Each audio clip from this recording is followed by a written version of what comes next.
Hello, hello, and thank you for joining us once again. I am your host, Susan Thomas, and I'm so excited to be able to share with you what God has placed on my heart. So one of the things that I love about driving in the city where I live is viewing the beautiful city lights and skylines and seeing the reflection of the high-rise buildings gleaming at night, especially when the moons and the stars are set just right. Those are the types of settings that always takes my breath away. And Jesus said that we are the light of the world. So in other words, we have a responsibility to shine. After all, that's what light does, right? It shines, it illuminates, it can be seen, it's noticeable, it's visible, right? But the question is, how do people view your light? What do they see?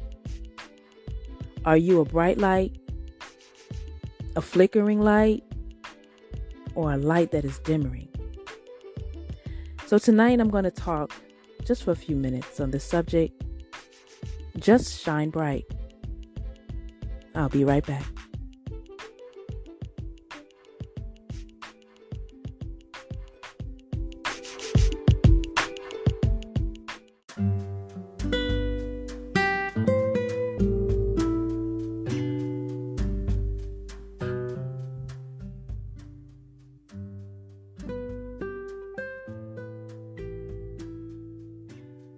So Matthew chapter 5, verses 14 through 18 says, "Ye are the light of the world. A city that is set on a hill cannot be hid. Neither do men light a candle and put it under a bushel, but on a candlestick, and it giveth light unto all that are in the house.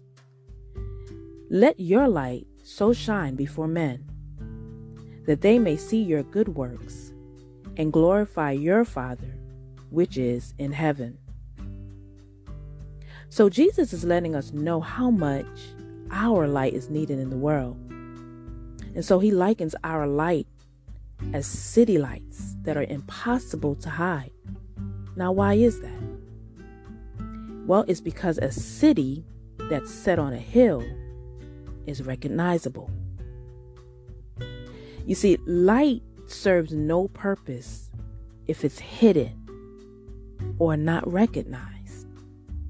So a city that is set on a hill can be recognized during the day and especially during the night. So how much more should our light be recognized? You see, people, they ought to recognize a difference when you enter a room.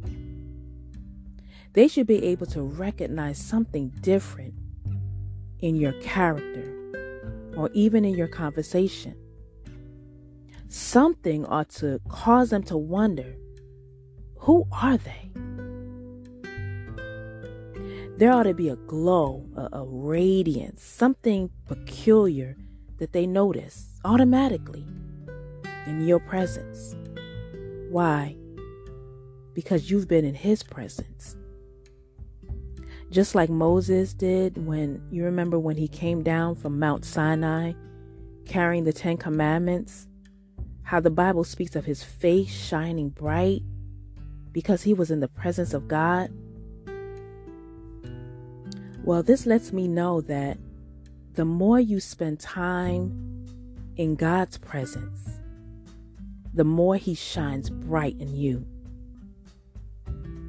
And you become the reflection of what you behold.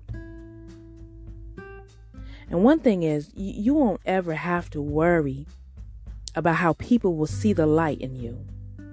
Your job is just to be the light. Just shine bright and allow God, let him enable them to see his light through you.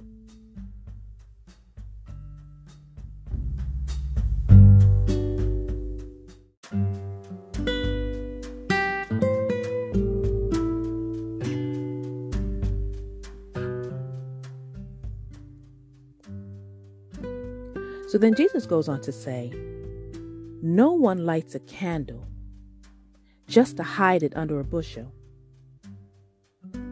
What is the purpose of lighting a candle if you can't see the light? Why light it just to hide it? And why conceal the light when the purpose is to expel darkness?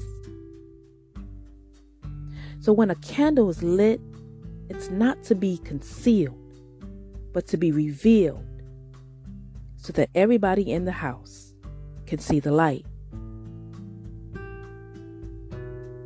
So one of the beautiful things about when you have a blackout is that it doesn't matter when you light a candle, it doesn't matter how small that candle is, because the light from that candle, it's going to illuminate the room. So my encouragement to you is to shine bright wherever you go. Shine bright through Christ and let him be revealed through you. So Matthew 5:16, that last verse says, "Let your light so shine before men, that they may see your good works and glorify your Father which is in heaven."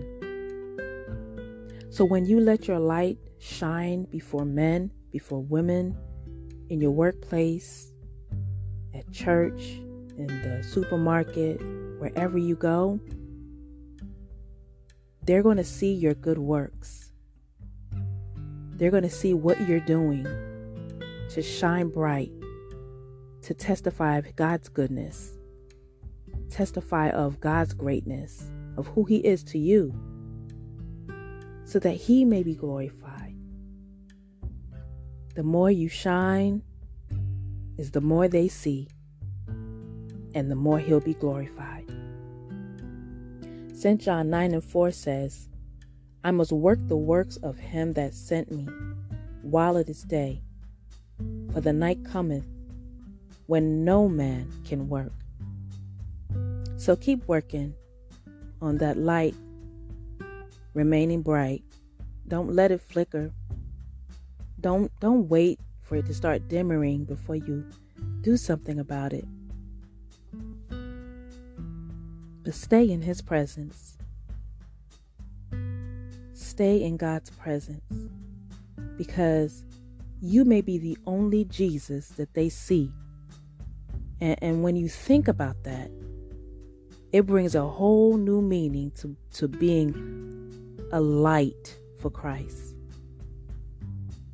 Well, I pray that you allow this word to marinate in you and to encourage you. So until next time, be blessed.